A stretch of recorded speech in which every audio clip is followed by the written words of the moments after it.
일산에서 충청도까지 한 방에 갑니다.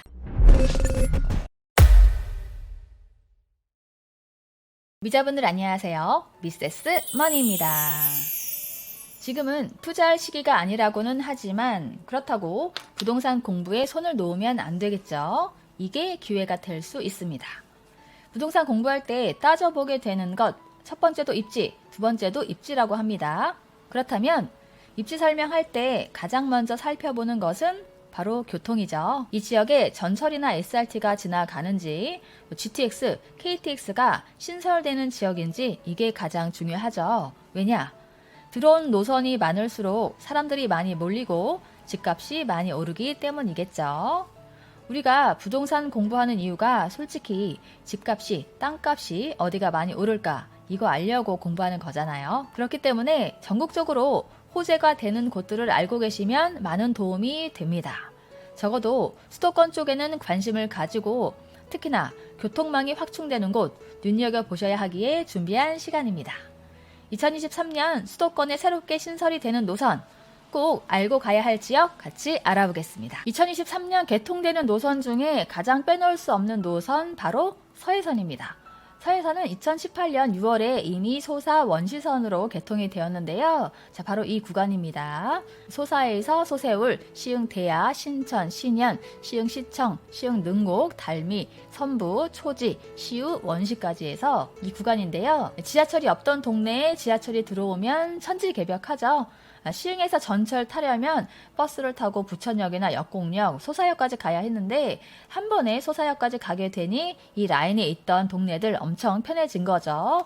그래서 신천역 역세권 아파트 보면 시흥 센트럴 프루지오 84 타입이 2022년 1월에 실거래 8억 5천만 원을 찍었습니다. 옛날에 논두렁 밭두렁 시흥이 아니에요.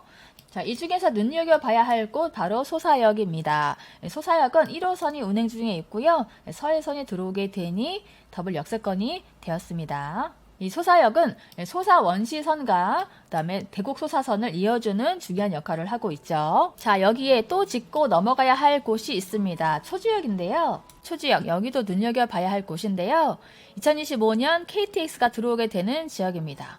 4호선과 수인 분당선, 서해선 3개의 노선에 추가로 KTX역까지 무려 4개의 노선이 들어오게 되는 황금역이 바로 초지역입니다. 4개의 노선, 쿼트러플 역세권이 되다 보니 역세권 아파트 가격도 궁금해지는데요. 자, 바로 앞에 있는 초지역 메이저타운 프루지오 메트로 단지를 보겠습니다. 84 타입이 2021년 10월에 9억 8천만 원을 찍었습니다. 거의 10억 직전까지 간 셈인데요. 안산이 10억? 이런 분들 꽤 있으실 것 같아요.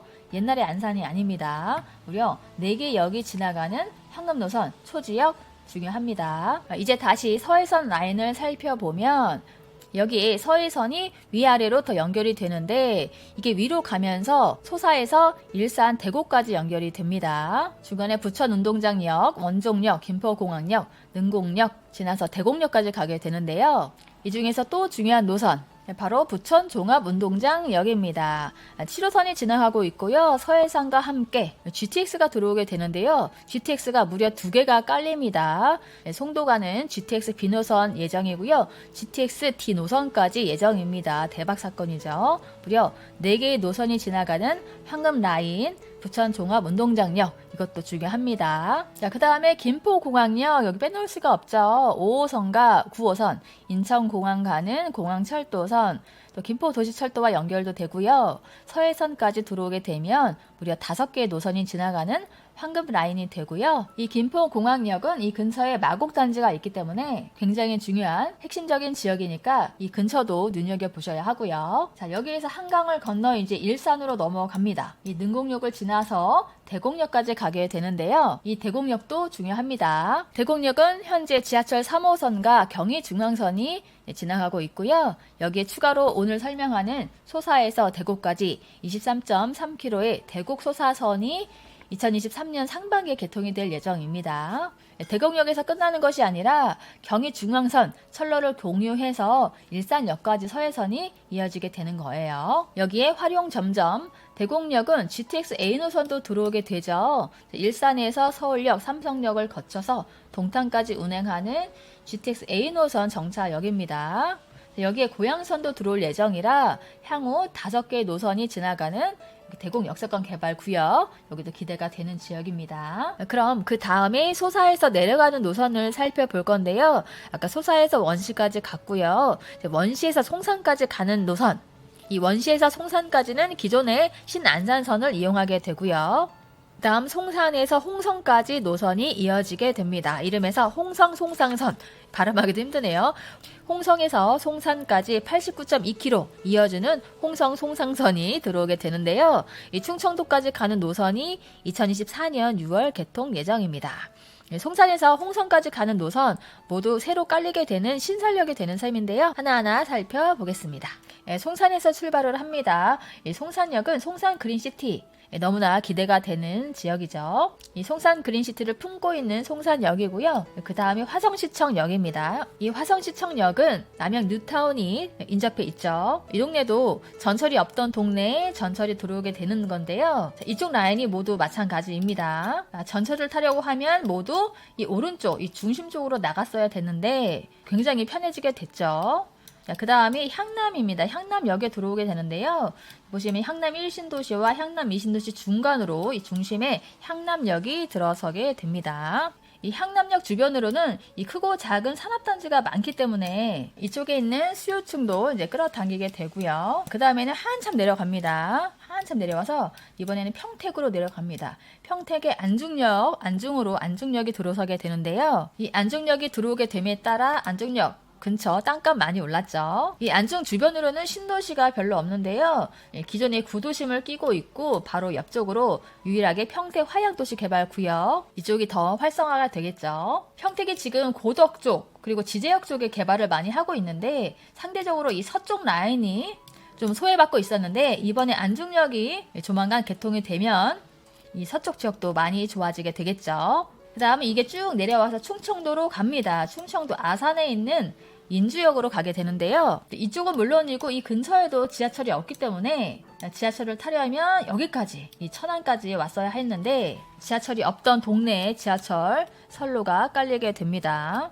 그런데 이쪽은 아쉬운 점이 이 주변으로는 주거단지가 거의 없다는 점이에요. 이게 조금 아쉽긴 하는데 향후 개발이 된다고 하면 당연히 역세권을 끼고 있는 이쪽 라인으로 개발을 하게 되겠죠. 원래 역사가 뚫리게 되면 이 주변으로 그냥 가만 놔두지 않기 때문에 이 지역도 향후 어떻게 될지 좀 기대가 되는 지역입니다. 그 다음에 충청도 당진으로 갑니다. 당진의 합덕역이 들어오게 되는데요. 충청도 당진, 서산, 태안 이쪽으로는 전철이 아예 없고 유일하게 차량으로만 진입이 가능했었는데 드디어 전철이 들어오게 됩니다. 합덕으로 들어서게 되는데요. 그런데 이 합덕역을 보시면 이 근처에 이렇게 성문산업단지가 있습니다. 이 성문산업단지로 인이철도가 들어오게 되는데요. 이게 대산항까지 가게 되죠. 이 대산항과 연결이 되는 아산 성문 산단선.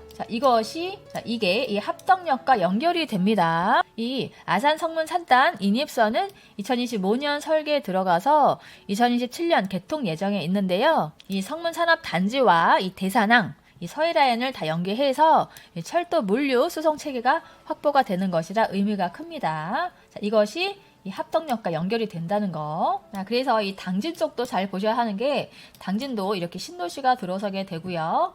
이 위에 성문산업단지, 아래쪽으로는 서해선까지. 그래서 당진도 미래가치가 큰 지역이 됩니다. 그 다음에 밑으로 쭉 내려가면은 예산까지 갑니다. 예산에 장내역이 있는데요. 이 삽교 쪽에 있는 장내역, 이 근처에는 충남도청 들어서게 되는 내포 신도시와 가깝기 때문에 여기도 수요층이 많을 것으로 예상이 되고 있습니다. 그리고 마지막 홍성역까지 가게 되는 이 서해선 마지막 정차역입니다. 이 홍성역 주변으로도 이 조그맣게 역세권 개발을 하게 되는데요. 이 송산에서 충청도 홍성까지 개통이 되면 40분대에 도달하게 되는 만큼 충청권에서는 수도권으로 진입하기가 한층 수월해지겠죠. 자, 이 충청권에서 이 서해선을 타고 쭉 올라와서 이렇게 초지역까지 가게 되면 4호선, 또 수인 분당선이 있으니까 여기 인천 가기도 편하겠고요. 또 더 쭉 올라와서 시흥 지나서 김포공항까지 가죠. 김포공항까지 가게 되면 인천공항 가기도 쉽고요. 또 5호선, 9호선 다 갈아탈 수 있고